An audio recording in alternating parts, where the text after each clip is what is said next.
Look at that, it's almost 90 degrees Fahrenheit in the back of the tent. Over 30 degrees Celsius. It is cooking in here.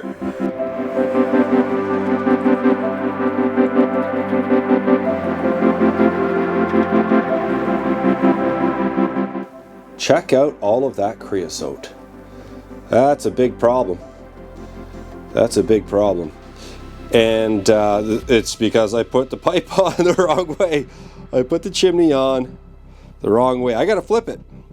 As you can see down here, the stove, it's a 6-inch opening here, and it's made for the pipe to actually go inside.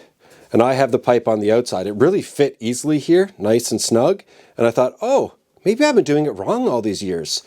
Now, a few commenters on my last video said, hey man, you did it backwards. You got to flip your pipe around or else you're going to have a creosote issue.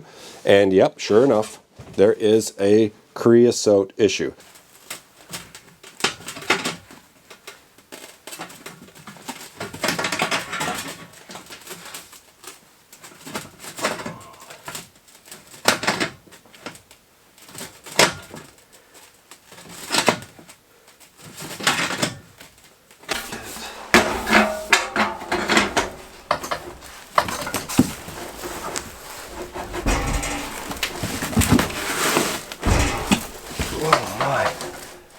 Telling you folks, this does not want to go. And I don't get it. Because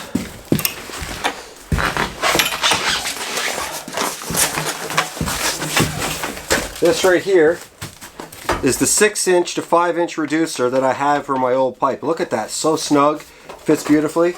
Here's the 6-inch.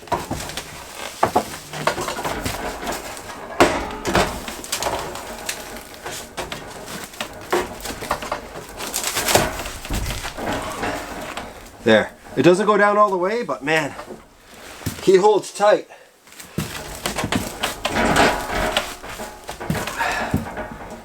And then that just fused right in.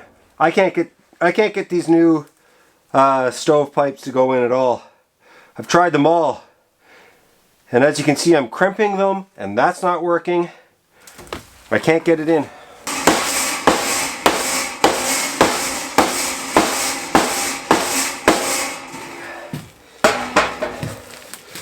It should not be that hard. It should not be that hard to do. Oh man. Yikes. I'm worried now some smoke might escape. Couple little spots here. I figured it out.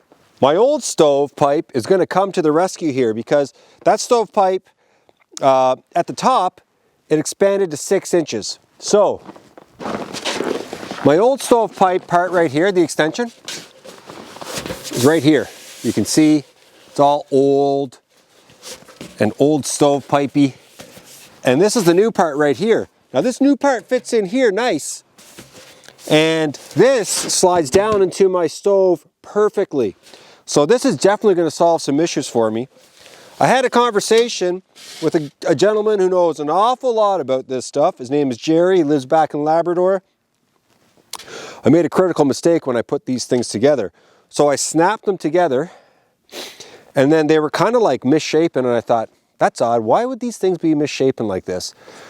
I guess that's just the way it goes. He said what you're supposed to do when you snap them together is give them a good whack on both sides of the seam right here. Give them a good whack. And it should make the pipe more round. And in fact, he said it should just become round. Now, I had messed with this thing, all of them, so much trying to jam them into each other there the other night when I was here that I've ruined that opportunity. So I did smack them together. They're just not rounding. So I'm salvaging the old stove pipe and I'm slotting it down in. I'm going to put a damper in here, and then I'm going to enjoy the rest of my day because I've been messing with this for a while now.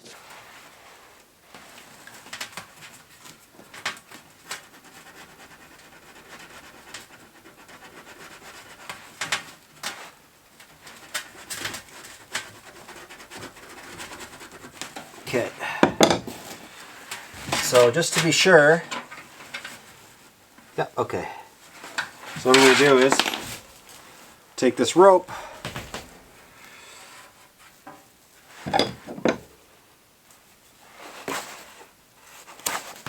cut it in half from here. Oh, it's going to be right on the seam.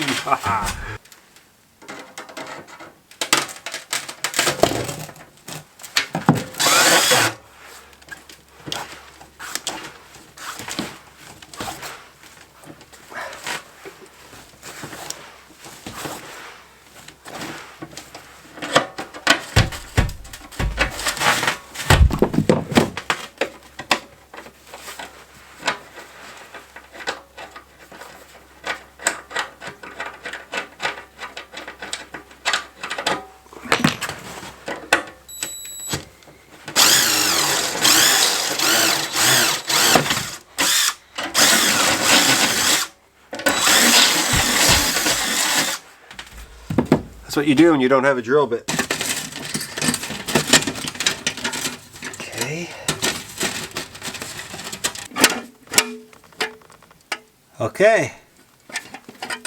We got a damper. That works good. It's snug.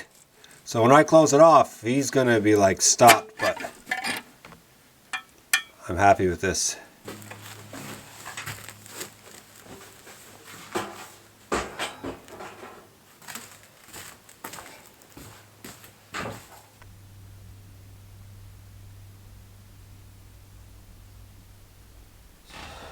I'm making a change.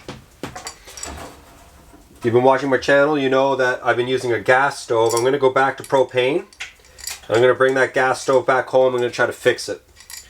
I've had quite a few commenters tell me, you know, what they think is wrong, and some of them might be onto something. So I'll take it home and fiddle with it.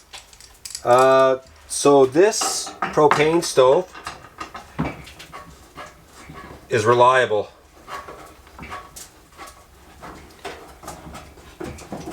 And I'm just hoping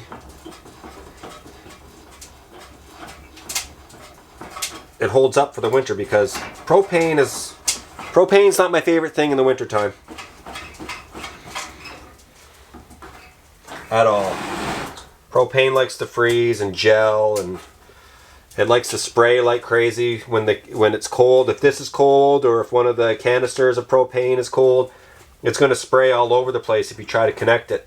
Just take a look at this propane cylinder. It's got ice all over it.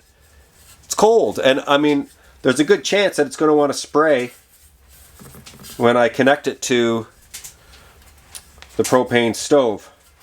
But the propane stove is nice and warm now, so let's see. Good. Okay. All right.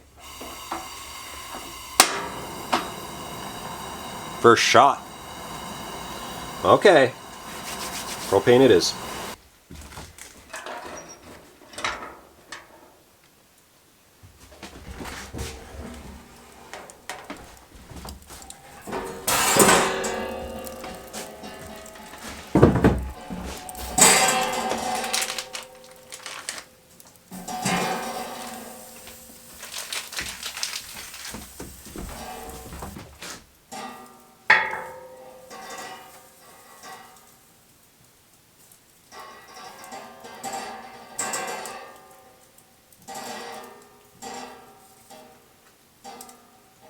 There is no smoke whatsoever. This is phenomenal.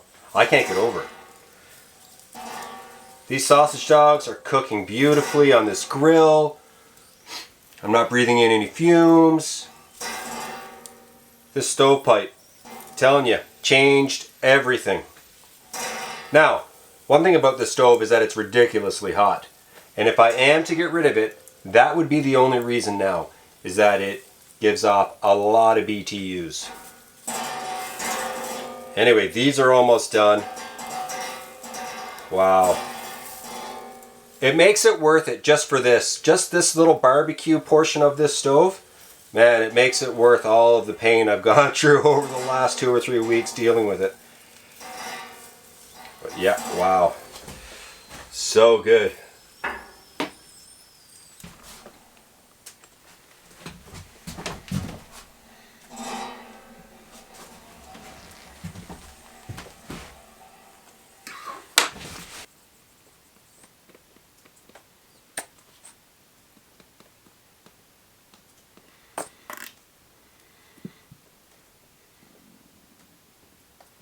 Those are good.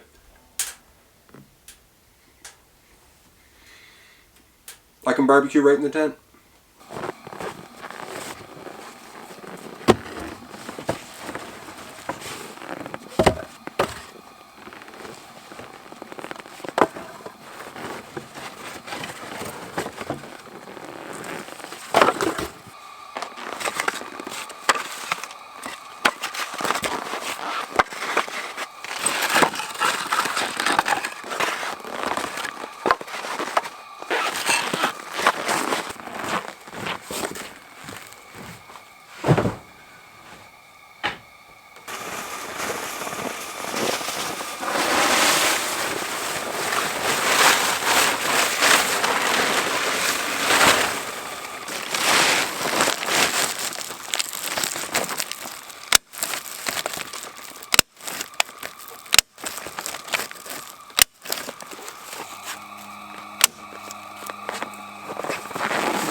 Well, that was a long time coming. I needed to get that wood store area closed in. I've had it up for about 5 or 6 weeks, and I had that old tarp here, so I thought, you know what, I'm just going to use that old tarp. It's got some holes in it, but I think it'll do a pretty good job. And just took my old staple gun and just stapled it on. Yeah, I'm feeling pretty good about it.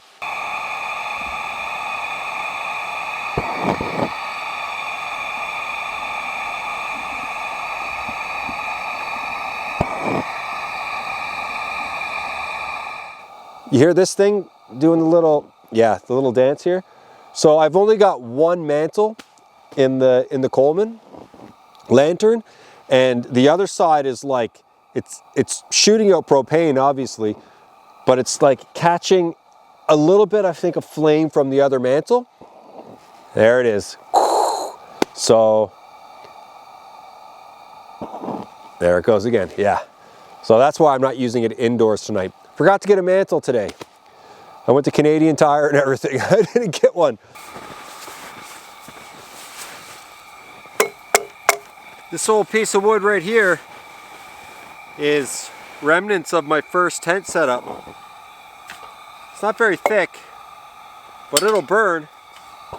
So I'm going to take it down and throw it in the stove.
Okay, tonight I'm having one of my favorites.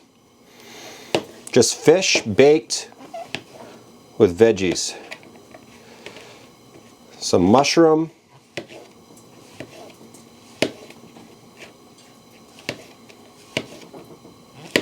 onion.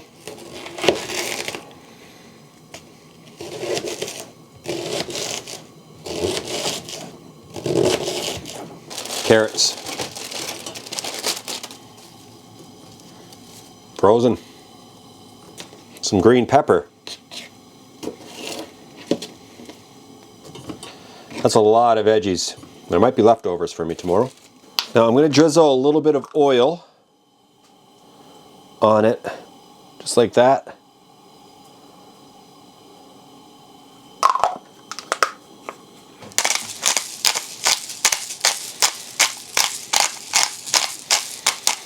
I like pepper and I love salt.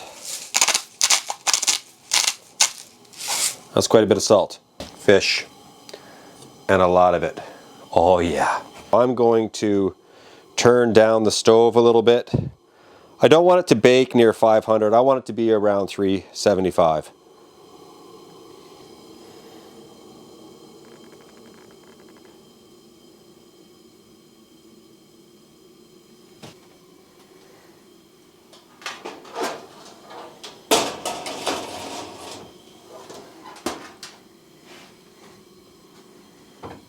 Look at that, it's almost 90 degrees Fahrenheit in the back of the tent. Over 30 degrees Celsius. It is cooking in here. That stove works well, but boy does it ever put off a lot of heat. Even with minimal wood, it just cooks. This is the hottest hot tent. Okay, it's time to take this out.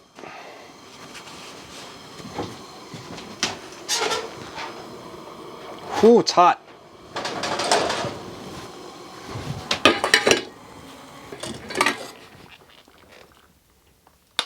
Oh yeah.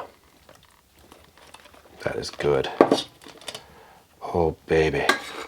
I'm gonna eat that whole fish. Skin and all. I'm eating it. It's a lot of fish. Sure the coyotes are loving this tonight.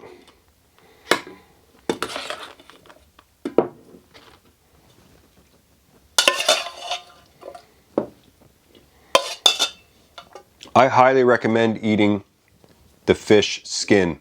I know some people might think it's disgusting, but it's not, man. It tastes real good. But it's best when you fry it. If you fry fish skin side down for 3/4 of the time that you're going to cook your fish, and then you flip it over. Don't cook fish too long. If you cook it till it's dry, it's going to taste terrible. But I guarantee you, you cut into that fish skin, if it's nice and crispy, and you eat it with the fish, oh, it's the best. I learned that trick in Nunavut, and I've never looked back. I always eat the fish skin now.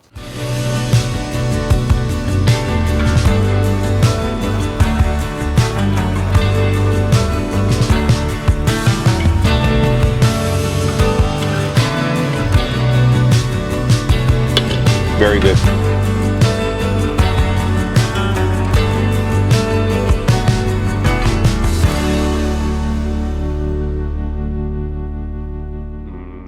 So I'm going to tell you guys a little secret about me. It's something that people who know me well know, but I've never said this before on the channel. Now, see these? These are like little Mars bites. I love Mars bars. Mars bars are like top 3 for me.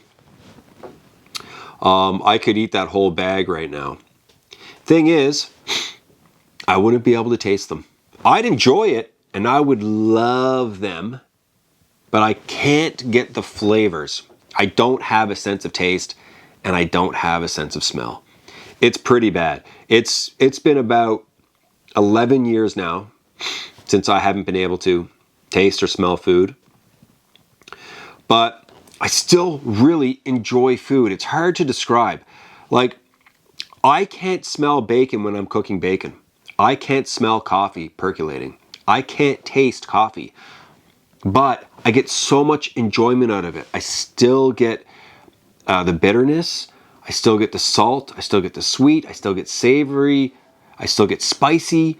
I still really enjoy food, but yeah, no flavors going in. So I wanted to tell you guys that because look, how much do I cook on this channel? Like I cook every episode 1 to 2 things, and I sit there and I eat it. I'm like, oh, this is the best. This is the most delicious thing ever. Yum.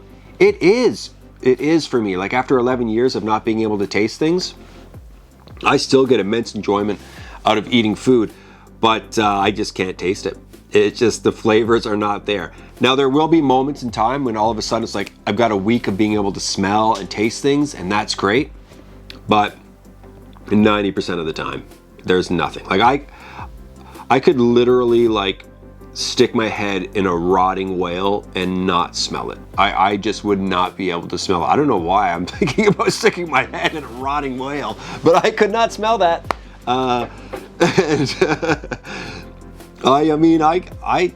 I drink so much coffee. I drink coffee on this channel quite a bit, and people are always at me, hey, why are you drinking like instant coffee, man? Come on, get a percolator out there, get a French press, do all that stuff. Yes, I enjoy all that. I do love that kind of coffee, but there's no difference.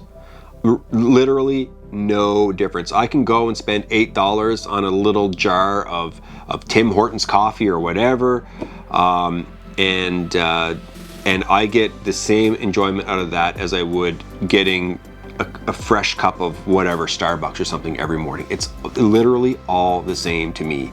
So I'm just telling you guys because, hey, I wanted to share something personal about me because I have been asked to share some personal information about myself, and I got to be very careful about that because there's only so much that I want to divulge. But yeah, I just thought, like, since this is almost a cooking channel, I mean, it's not, but there's so much cooking that I thought I'd just, I'd come clean and just let you guys know, can't taste it.